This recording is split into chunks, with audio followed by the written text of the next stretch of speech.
यही central office पे आंदोलन किया था। सब लोग ठेले लगाएंगे तो ठेला पर खाएगा कौन? राहुल गांधी की छवि पहले से बहुत खराब है। रोजगार नहीं, बाकी सब सही है। अब वंदे भारत एक्सप्रेस चलाते हैं। वंदे भारत में कौन सा गरीब किसान मजदूर का बेटा बैठेगा? मोदी जी जीतेंगे। अरे गए थे नहीं, हम आमरण अनशन पे बैठे थे। जाने जिंदा हो यार। नरेंद्र मोदी जिंदाबाद। इंदिरा गांधी के बॉडीगार्ड उनको शूट आउट कर दिए। इसका मतलब क्या कांग्रेस खराब हो गई? बिल्कुल भी रोजगार की समस्या तो है। अगर हम भी बीजेपी के समर्थक हैं, लेकिन 1% जो है उसका काम रोजगार के मामले में वो बहुत कमजोर है। नमस्कार, मैं हूं विवेक श्रीवास्तव। मैं हूं इस समय प्रधानमंत्री नरेंद्र मोदी के लोकसभा क्षेत्र वाराणसी में। यहीं पर है काशी हिंदू विश्वविद्यालय, जो सर्व विद्या की राजधानी है। यहाँ विज्ञान से लेकर ज्योतिष तक पढ़ाया जाता है। यहाँ राजनीति विज्ञान के छात्र भी होते हैं जो दूसरे विषय पढ़ते और पढ़ाते हैं। उनको भी राजनीति पर खासी पकड़ होती है। तो वहीं पर अब की बार मैं नब्ज टटोलने आया हूं कि क्या कहती है जनता, क्या है मुद्दे, 24 में बनेगी किसकी सरकार, कौन अब की बार प्रधानमंत्री के कुर्सी पर आसीन होगा, अगर होगा तो क्यों होगा, कौन कौन से ऐसे कारक थे जो अब की बार 24 के चुनावों को प्रभावित कर रहे थे। तो आइए सबसे पहले यहाँ के यूथ से, यहाँ के छात्रों से जानने की कोशिश करते हैं और समझते हैं। भाई साहब, क्या नाम है आपका? डॉक्टर चक्रपाणी ओझा, छात्र नेता बीएचयू। डॉक्टर, पीएचडी जी छात्र नेता? जी कहाँ छात्र नेता? मैं तो यहीं से पढ़ा हूँ, सीआर बनाए जाते हैं, क्लास रिप्रेजेंटेटिव। जी, वो सीआर बिलार वाला प्रचलन हम लोग बंद कर दिए और लोकतांत्रिक पद्धति से चुनाव हो रहे हैं क्या छात्र? नहीं, छात्र संघ बंद है। छात्र संघ बंद है, संघर्ष हाँ। हम लोग का जारी है। क्योंकि मैं भी यहीं का पढ़ा लिखा हूँ, तो हमको पता है ना कि जी, जी। सीआर होते हैं। जी, छात्र संघ बंद है लेकिन संघर्ष जारी है। संघर्ष जारी है ना, संघर्ष चलता रहना चाहिए लोकतंत्र में। लोकतंत्र में यदि संघर्ष और संपर्क खत्म हो जाए, शायद लोकतंत्र खत्म हो जाएगा। यही खासियत है, बीच वाला बहुत बोलते हैं। बताइए क्या है अब की बार, क्या है राजनीतिक हवा? देखिए, कहीं न कहीं देश का पहला ऐसा प्रधानमंत्री है, यहाँ सारे लोग उपस्थित हैं। महामना जी एक ऐसा व्यक्तित्व है जिनसे पूरा देश में कोई ऐसा व्यक्ति नहीं होगा जो अपरिचित है। मेरा अपना मानना है कि सन 2014 के बाद देश का पहला ऐसा प्रधानमंत्री है जिसने महामना जी को उचित सम्मान देने का काम किया। अब पूछिए कैसे? महत्वपूर्ण यह है कि जिस काशी हिंदू विश्वविद्यालय के 7 से 8 छात्रों को पूर्व में ही भारत रत्न प्राप्त हो चुका था, परंतु जिस व्यक्तित्व ने इस महामना की तपस्थली को बनाया, उस व्यक्ति को उचित सम्मान किसी सरकार ने दिया नहीं था। देश का पहला ऐसा प्रधानमंत्री है जिसने महामना को सम्मान देकर योग्य ही नहीं अपितु योग दृष्टा को सम्मान दिया। मालवीय जी को सम्मान नहीं था, इससे पहले भी था। मालवीय जी कुछ चेहरे ऐसे होते हैं ना, वो सम्मान से परे होते हैं। हाँ। यदि मालवीय जी के नाम से यदि कोई सम्मान शुरू कर देते तो वो कहीं ना कहीं उससे बड़ा सम्मान होता मालवीय जी के प्रति। ये भारत उनके नेहरू ऐसे लोगों को जिन्होंने स्वयं भारत रत्न लिया, उस गिनती में जाके खड़ा कर दिया। वो भारत भाग्य विधाता थे, वो भारत रत्न नहीं, वो भारत भाग्य विधाता थे।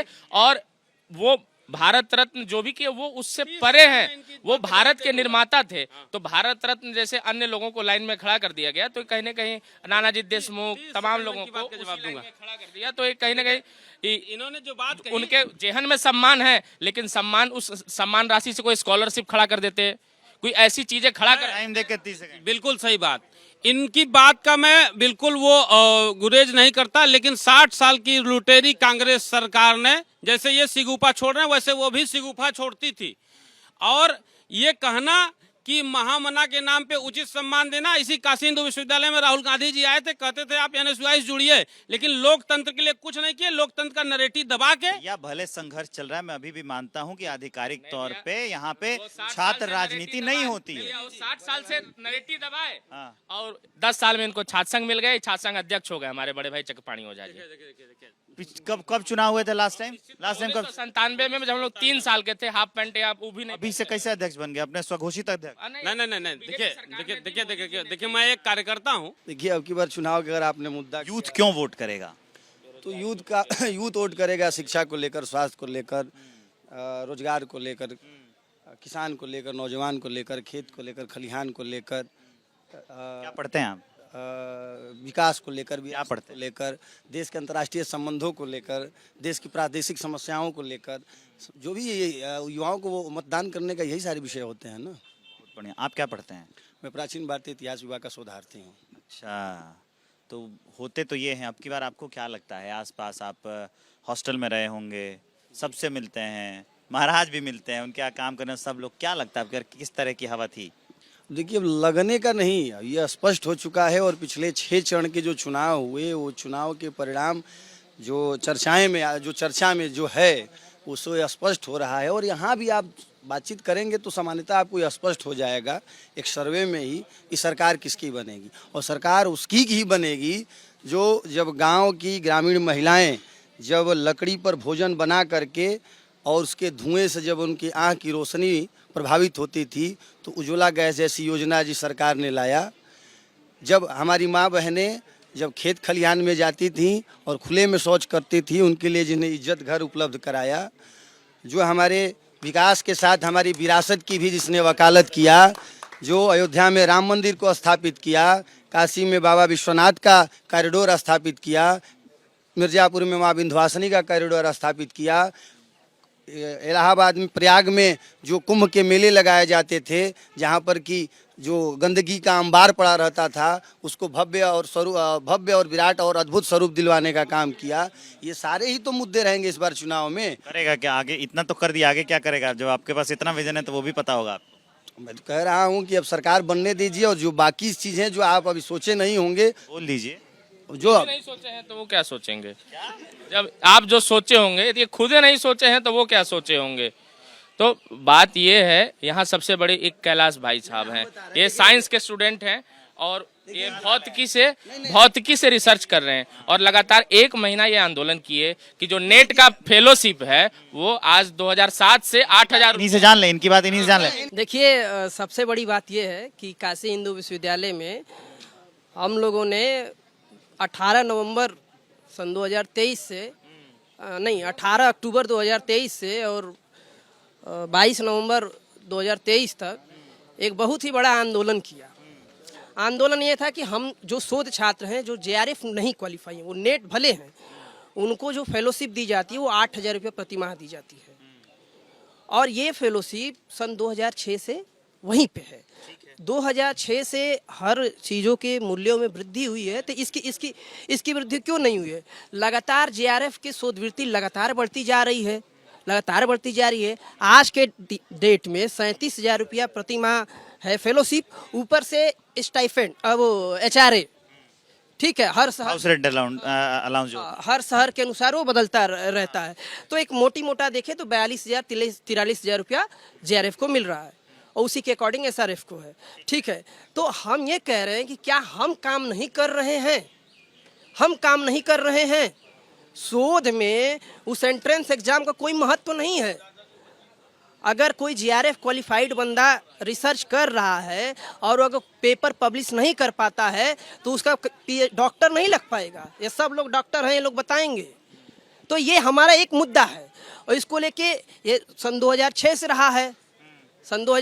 रहा है, जिसकी भी गवर्नमेंट रही है उस पे नहीं बात। आंदोलन किया था, यही सेंट्रल ऑफिस पे आंदोलन किया था। ऑफिस गए थे?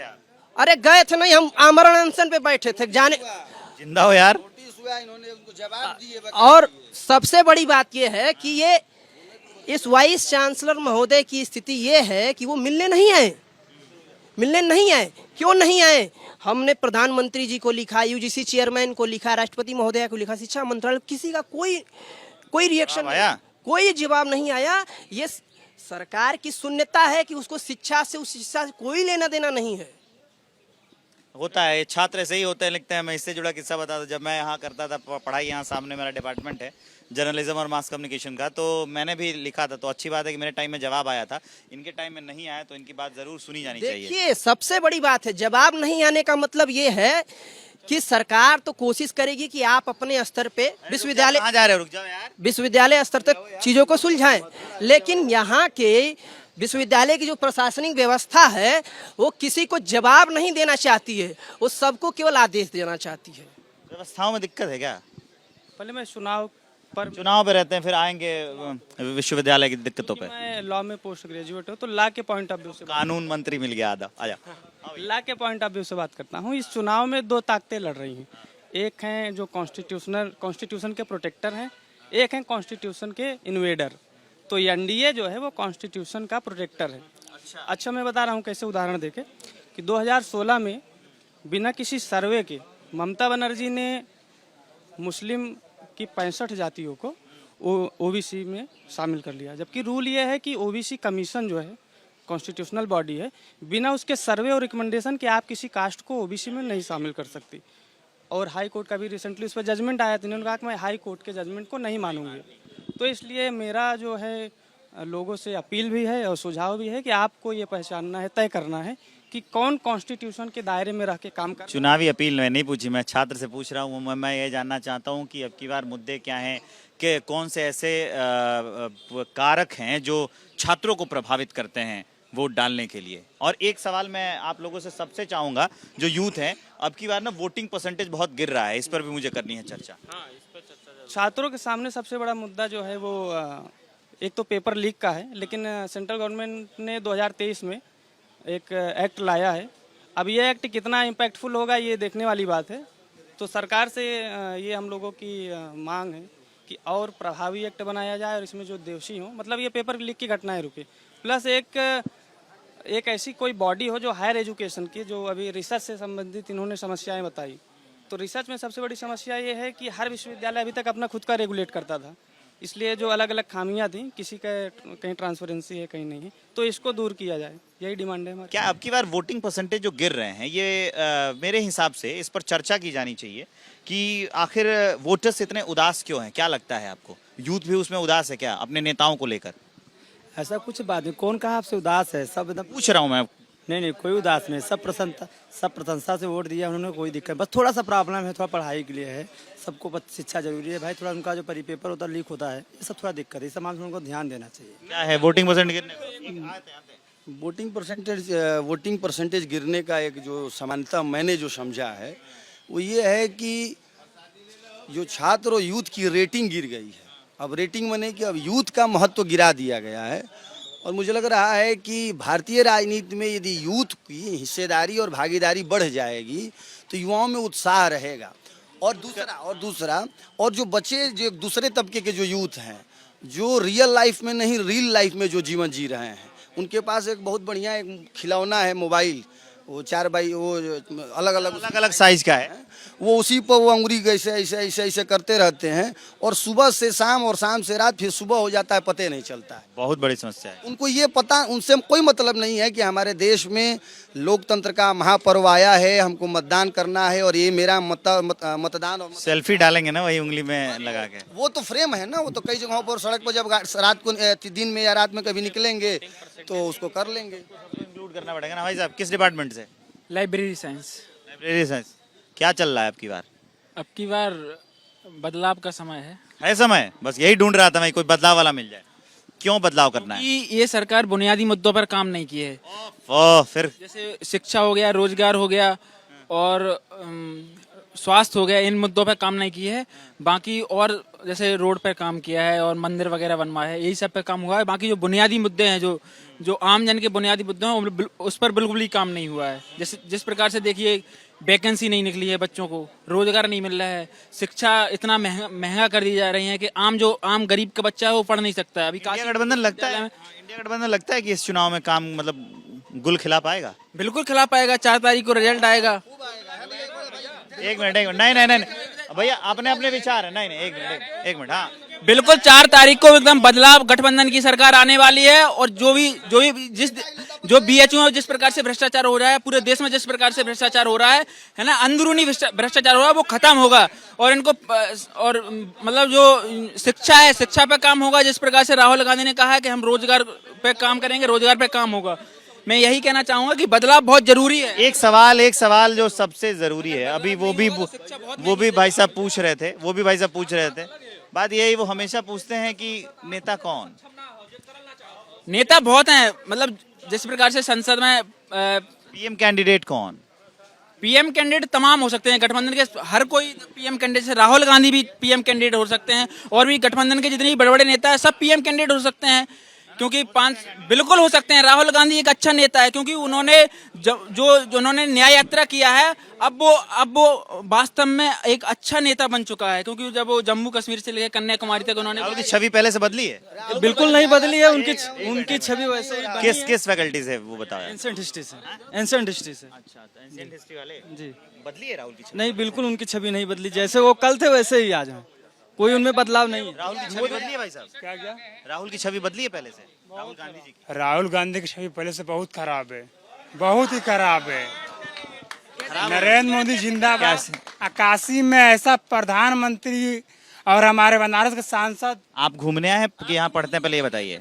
मैं पूर्व छात्र रह चुका हूँ, मैं अधिवक्ता हूँ इसमें। अधिवक्ता हैं आप? जी जी। कहाँ कहाँ पे मतलब तो लॉ वाले होंगे, लॉ वाले ही हो ना यहाँ से? महात्मा गांधी काशी विद्यापीठ से किया है। विद्यापीठ से थे, तो आप भी वकील साहब हैं? वकील साहब हैं। क्या लगता है अब की बार देश में? की बार राहुल जी का तो उनका सिस्टम खराब है। सिस्टम खराब है उनका? अब भाई उन्हें 2050 के बाद उन्हें देखल जाए। बनारस में मोदी जी 50 के बाद भी नंबर नहीं आएगा। राहुल राहुल गांधी का नंबर नहीं आएगा। राहुल गांधी बाय वकील साहब, नरेंद्र मोदी। आप भी वकील हैं? जी जी। आजादी गणना बनारस में चल रहा है। एक मिनट, हाँ क्या पूछ रहे हैं? अब की बार ये कह रहे हैं कि राहुल गांधी की छवि पहले से बदली है कि नहीं बदली है? उधर से कमेंट आया था, इन्होंने कहा नहीं बदली। आपका क्या विचार है? नहीं बदली है, बदली है? हाँ बदली है। और उनका काम भी दिख रहा है जैसे ग्राउंड पे वर्क दिख रहा है। मेहनत ज्यादा कर रहे हैं। योजनाओं का दे रहे हैं, लाभ देंगे अपनी जो योजनाएं हैं। और उम्मीद है आप? जी जी अच्छा करेंगी। अच्छा करेंगे ना, पहले से छवि बदली है। हाँ मैम बताइए, आप यहीं के स्टूडेंट हैं? हाँ, किस डिपार्टमेंट से? Sociology department. मोदी जी जीतेंगे। क्यों जीतेंगे? क्यों जीतेंगे? क्योंकि उन्होंने काम किया है। वैसे कुछ लोग तो उनसे रोजगार के लिए नाराज भी हैं। हैं? हाँ बिल्कुल। सरकार के लिए नाराज हैं लोग? बिल्कुल। यूपी में अभी यूपी पुलिस की जो आई थी भर्ती, उसमें भी देखिए क्या क्या हुआ है। तो स्टूडेंट जो है वो थोड़ा तो हैं, पर बनारस में तो उन्होंने बहुत ज़्यादा विकास किया है, तो उसके लिए तो उन्हें जिताया ही जाएगा। और यहाँ की जो जनता है वो उन्हें ही वोट करेगी। सीटें कितनी आएंगी? ये कह रहे हैं 400 पार, तो 400 ज्यादा नहीं हो गया क्या, अगर आप राजनीति पे नजर रखती हैं तो? कम आएंगे इस बार, वैसे तो कम आएंगे इस बार, क्योंकि जनता अगर उनके सपोर्ट में है तो उनसे नाराज भी है कहीं ना कहीं। तो उन्हें ऐसा नहीं कह सकते कि उन्हें 400 के पार जाएगा। जो अंतर है ना बहुत कम है। नाराजगी का जो अंतर है। कहाँ है मीटर आपके पास? एक मिनट, किस मीटर से नापे? मीटर का देखिए, जैसे आप सर्वे करते हैं, अगर आप उठा के देखेंगे ना तो उसका आकलन आप जान ही चुके होंगे कि नहीं क्या है वास्तविकता, धरातल की स्थिति क्या है, पक्ष का क्या है, विपक्ष का क्या है। तो एक मत है सब उसमें। कहीं आज की डेट में नाराजगी है भी तो कम है, आप ये साबित कर रहे हैं। देखिए सुनिए एक बात मैंने, आज के जमाने में आप सबको संतुष्ट नहीं कर सकते हैं। अगर अभी के जमाने में नहीं कर सकते थे, कभी भी आदिकाल से नहीं कर सकते। सबको संतुष्ट नहीं किया जा सकता है, लेकिन ये मान के चलिए कि अधिकतम जो अधिक संख्या है वो पक्ष के साथ है। और विपक्ष हमेशा लगभग हमें लग रहा है कि 5 नहीं 10 साल तक और विपक्ष में रहने के लिए तैयार रहे, क्योंकि इसलिए आप मैम यहीं स्टूडेंट हैं यहाँ की? क्या पढ़ती हैं आप? Law faculty. लॉ कानून वाले लोग। तो बताइए अब की बार क्या लग रहा है? मोदी सरकार क्यों लग रहा है? अब इसमें कोई मतलब दो राय तो है नहीं, जो है वो है। पब्लिक चाह रही है उनको। अब जहाँ तक बात रही कि कंप्लेंट्स है बेरोजगारी और विकास और पता नहीं क्या क्या, बेरोजगारी शुरू से रही है और हमेशा रहेगी। पहले पढ़ने वाले 10,000 थे, अब 10 लाख हैं, तो बेरोजगारी तो आएगी ही आएगी, ऑब्वियस ही बात है। सब लोग चाह रहे कि मैं पढ़ लूं, बन जाऊं कुछ ना कुछ। पहले से रही, अभी भी रही, आगे भी आएगी। लालू के जमाने में लालू ने इतने नौकरियां खाई हैं, तो कहाँ गई बेरोजगारी? तो तब भी थी। लालू जब नौकरी खाई है तो तेजस्वी दिए भी तो है। आप जाकर बिहार में देख लीजिए, यूपी के लड़के जा रहे हैं बिहार में नौकरी करने। ये बताएंगे, यूपी के लड़के जा रहे हैं बिहार में नौकरी करने, सबको रोजगार मिल रहा है बिहार में। आप ये बताइए यूपी सरकार क्यों नहीं नौकरी दे पा रही है? यूपी सरकार क्यों नहीं वैकेंसी निकाल पा रही है? यूपी के लड़के आपको दिख रहा है? बहुत छोटा सा सर, एक आइए वहाँ से आइए। नमस्कार। एक मिनट, हाँ बात कंप्लीट। और जो अपने गिनवा रहे हैं ये काम की भाजपा सरकार में ये हुआ, भाजपा सरकार में काम तो हुआ, लेकिन किसके लिए हुआ? अंबानी अडानी जैसे लोगों को लिए हुआ। अब वंदे भारत एक्सप्रेस चलाते, वंदे भारत में कौन सा गरीब किसान मजदूर का बेटा बैठेगा? आप बैठेंगे, मैं बैठूंगा। जिसके पास 60 रुपए का टिकट नहीं होता है बलिया से यहाँ पे बनारस आने के लिए, वो बैठेगा वंदे भारत में? कौन बैठेगा? यहाँ पे 100 छात्र खड़े हैं, 10 छात्र भी बता दे कि जो अपने पैसे से वंदे भारत में बैठ सकते तो मान जाऊं कि सरकार ने बढ़िया काम किया।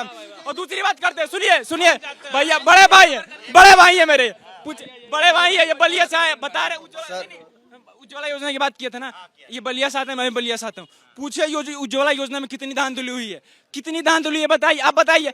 नाम लेके, पैसे लेकर नाम जोड़ा गया है कि नहीं, आप ये बताइए। आपने मुख्य आवास योजना में है, आपको पता है कि नहीं, पैसे लिए जाते हैं पहले, तब बोला जाता है कि आपका आवास आएगा। बलिया से बताइएगा भैया, झूठ मत बताइए। हल्ला कर बता ना बता पाई, रुक 1 मिनट भैया। सर छोटा भाई है, कोई ऐसी विसंगति कहीं आई होगी, कुछ कमी ऐसा हो गया है, आवेश में ऐसा संगति आई होगी। नहीं, उस योजना में कहीं कुछ हो गया होगा दिक्कत।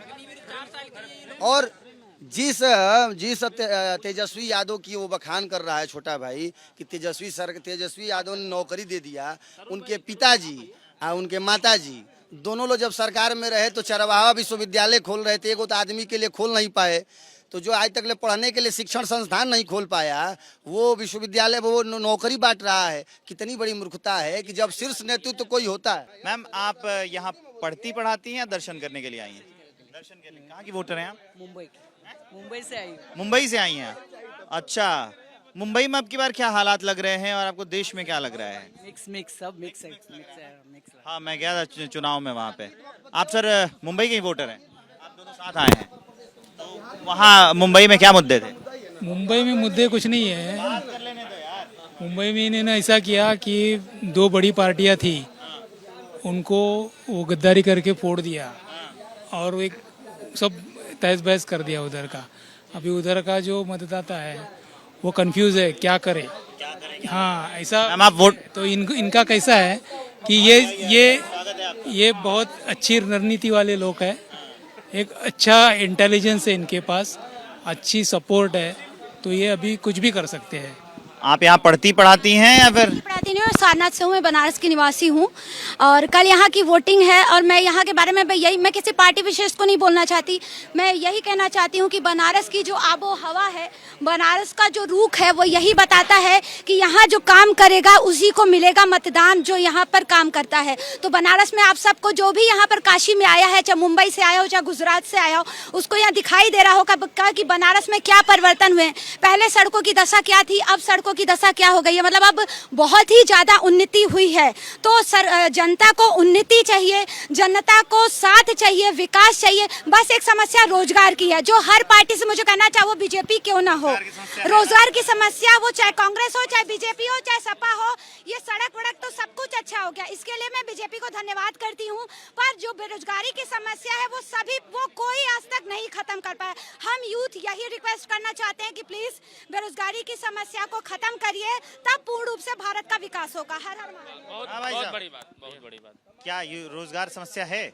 बिल्कुल भी रोजगार की समस्या तो है। अगर हम भी बीजेपी के समर्थक हैं, लेकिन 1% जो है उसका काम रोजगार के मामले में वो बहुत कमजोर है कि रोजगार करने चाहिए। और मान जाइए, रुक जाइए, कह लेने अगर दीजिए। बात करें डेवलपमेंट की तो भैया हम बिहार से आते हैं, तो वहाँ भी डेवलपमेंट हम देखें और यहाँ का भी देखे हैं। 12 में हम यहाँ पर आए थे, 12 के पहले का जो हाल था वो बनारस में बहुत अलग था, और 14 के बाद से लेकर जो अभी तक का जो हालात है बहुत अच्छा है। महिलाएं आपको रात में 1 बजे 2 बजे भी दिख जाएंगी। और विकास कर देखना, सुरक्षा की दृष्टि से देखें, विकास की दृष्टि से देखें तो बहुत अच्छा काम किया है यहाँ पे मोदी, उसमें कोई दो राय नहीं है। लेकिन रोजगार के मुद्दे पे 99% काम के लिए उसके पक्ष में है, 1% रोजगार के मुद्दे पे उसके पक्ष में नहीं रहेंगे। रोजगार मुद्दा है। रोजगार अभी आपने क्या कहा, महिलाएं यहाँ पे सेफ हैं। इसी कैंपस में IIT BHU में क्या हुआ था, अभी आपको पिछली घटना याद हो गई। इंदिरा गांधी के बॉडीगार्ड उनको शूट आउट कर दिए, इसका मतलब क्या कांग्रेस खराब हो गई? देखिए, किसी को आपने जो अभी बोला, मैं अभी की बात कर रही हूँ, आपने लड़कियों की सुरक्षा की बात की, और बनारस में कहाँ लड़की? हम लोग देखिए, एक मिनट दीदी की बात को काटने के लिए मैं महिला के विरोध में ये कहना चाहती हूँ, जो दिल्ली में शांत हुई है, जो दिल्ली में जो रेप कांड, निर्भया रेप कांड हुआ था, उस समय कांग्रेस की सरकार थी। क्या वो दिन भूल गई जब निर्भया रेप कांड, इतना बड़ा रेप कांड हुआ था, वो दिन भूल गई? उस समय कांग्रेस क्यों नहीं बोली? आज मैं निष्पक्ष रूप से बोली हूँ, चाहे बीजेपी हो चाहे कांग्रेस हो। किसी पार्टी को कुछ कह ही नहीं रही हूँ, ना बीजेपी ना कांग्रेस। भाई व्यायामशाला जाते हो क्या? जिमखाना मैंने देखा, बाहर ओपन जिम बन गए। पढ़ते हैं आप? पढ़ते हैं ना? जिम नहीं करते क्या? सब देखा मैंने, बाहर बन गया, हमारे टाइम में नहीं था। जिम नहीं करते। नहीं जाते हो? बड़ी बनाए हो? रनिंग क्या क्या पढ़ते हैं आप? BPA performing art. अच्छा, परफॉर्मिंग आर्ट। अब की बार क्या लग रहा है, राजनीति के बारे में कुछ रुचि है? राजनीति के बारे में रुचि तो नहीं है, यहाँ भाई लोगों के सुनकर लग रहा है कि 50-50 है। सुनकर लग रहा है। चालू वाला जवाब हो गया यार, चालू वाला जवाब हो गया ये। चालू वाला सुनकर लग रहा है, अभी तय कर लिया कि 50-50 है। 50-50 है। हाँ बताओ भैया, चलते चलते बोलो। मदन मोहन मालवीय ने काशी हिंदू विश्वविद्यालय में एक अपील है केंद्र सरकार से। माननीय मोदी जी से एक निवेदन है कि देश काल परिस्थिति को देखते हुए यदि वोटिंग टाइमिंग को थोड़ा चेंज करते तो शायद हम लोगों के लिए बेहतर होता, हम लोग 100% मतदान की तरफ आगे बढ़ पाते। इलेक्शन कमीशन कर रहा है ना, ये मोदी जी कर रहे हैं। नहीं, तो हम इलेक्शन कमीशन से ही चाहते हैं जो भी सक्षम अधिकारी हो, मेरा ये कहना है जो भी सक्षम अधिकारी हो, यदि देश काल बीएचयू का नाम। हाँ बताओ भाई, बताओ। सर यहाँ पर जिस प्रकार से सर फीस वृद्धि हो रही है ना, मैं इसी बात पर जैसे काशी हिंदू विश्वविद्यालय महामना का सपना था कि वो यहाँ से गरीब का बच्चा आकर पढ़ सके, लेकिन सर लगातार कोर्सों में फीस वृद्धि हो रही है, हॉस्टल की फीस वृद्धि हो रही है, और जो लाइब्रेरी की स्थिति ये है सर, पहले 5000 किताबें आती थी, लेकिन अब क्यों घटाकर 3000 कर दी गई हैं? ये कहाँ की मतलब की गई किताबों की संख्या कब घटाई गई? अभी मोदी सरकार में 2014 के बाद, 14 के पहले 5000 किताबें आती थी ना भैया लाइब्रेरी में, अब क्यों घटा दी गई? आप मैम स्टूडेंट हैं यहाँ पे? अच्छा, क्या पढ़ती हैं आप? मैं जर्नलिज्म की स्टूडेंट हूँ यहाँ पे। आप जर्नलिज्म की स्टूडेंट हैं, ये डिपार्टमेंट है आपका? हाँ। बहुत सही।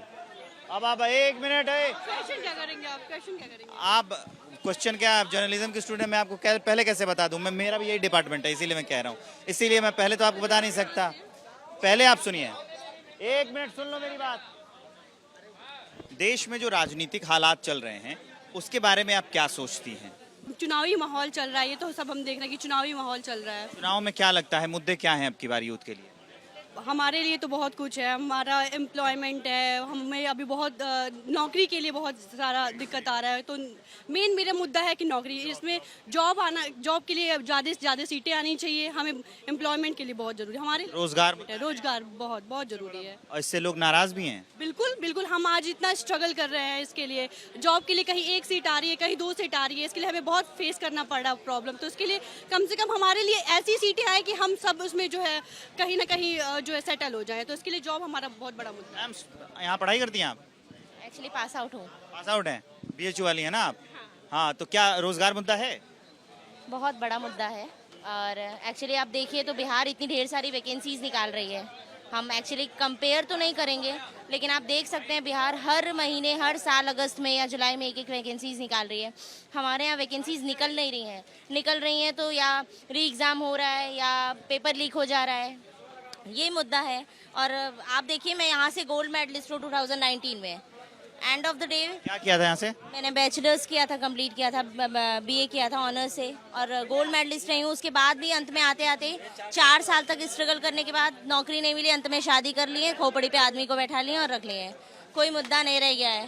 तो अंत में यही करना पड़ रहा है कि दूसरे का सहारा लेकर के अपना लाइफ आगे बढ़ा रहे हैं, तो ज़रूरी है कि अभी एम्प्लॉयमेंट को बढ़ाया जाए। नौकरी बिल्कुल नहीं, आप यहाँ पे भी देख सकते हैं, नौकरी सब बच्चे पढ़ जरूर रहे हैं लेकिन नौकरी नहीं मिल रही है। बच्चे पढ़ रहे हैं, आप भी स्टूडेंट हैं? आगे बात कर लेने दो यार, बाद में बात करेंगे, अभी काम कर रहा हूँ ना मैं।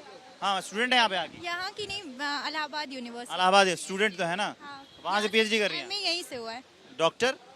नहीं, अभी पीएचडी स्टार्ट हुआ है, शुरू कर रही हैं, और मास्टर्स यहीं से हुआ है। यूथ के लिए अब की बार चुनाव में क्या मुद्दा रहा? मतलब यूथ के लिए ज़्यादा की जॉब के लिए ही रहा कि जॉब हो जाना चाहिए जल्दी, जॉब हो जाना चाहिए। मतलब अगर बिहार का देखा जाए तो वहाँ पे तो आ रहा है, पर यूपी में जैसे बच्चों लोगों से पूछते हैं तो वैकेंसी बहुत ज़्यादा कम आ रहा है, तो वो वैकेंसी मतलब टाइम टू टाइम आए तो शायद अच्छा हो। रोजगार समस्या है? युवाओं के लिए रोजगार समस्या है? देखिए, युवाओं का सबसे बड़ा समस्या बेरोजगारी। अब बताइए कि बीएचयू कैंपस में इतने माने 45,000 बच्चे पढ़ते हैं ना, किस लिए पढ़ते हैं? प्राइवेट नौकरी करने के लिए तो नहीं पढ़ते हैं।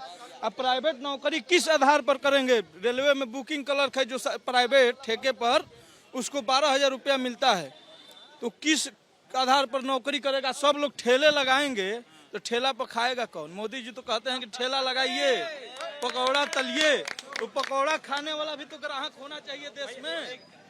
इसलिए सबसे बड़ा मुद्दा है बेरोजगारी। बहुत लंबा नहीं खींच सकते यार। तो ये जो है, मैं हूँ यहाँ काशी हिंदू विश्वविद्यालय में, और ये यहाँ के जो छात्र हैं मुखर होते हैं, वक्ता होते हैं, अच्छा बोलते हैं और अपने विचार रखते हैं। हमने आपको बताया कि अब की बार के चुनाव में मुद्दे क्या रहने वाले हैं। और रुक जाओ यार, कहाँ बता, रख लो भाई। हम ये कहना चाहते हैं कि नरेंद्र मोदी जी से एक दरख्वास्त है हमारी कि वो हिंदू मुसलमान वगैरह छोड़ के रोजगार के मुद्दे पर बात करें।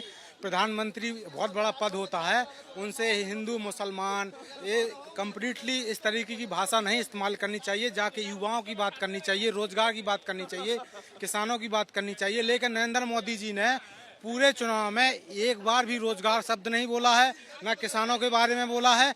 तो हमारी उनसे ये दरख्वास्त है कि वो इन सब बातों पर बात करें।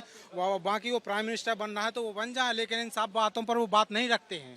तो ये छात्रों का मत है और ये लोकतंत्र है, सबको अपने अपने विचार रखने हैं। मैं विवेक श्रीवास्तव हूँ, देख रहा था कि अब की बार के चुनाव में क्या है मुद्दे। एबीपी न्यूज के लिए मैं बनारस में हूँ और कैमरे के पीछे मेरे सहयोगी सुनील हैं।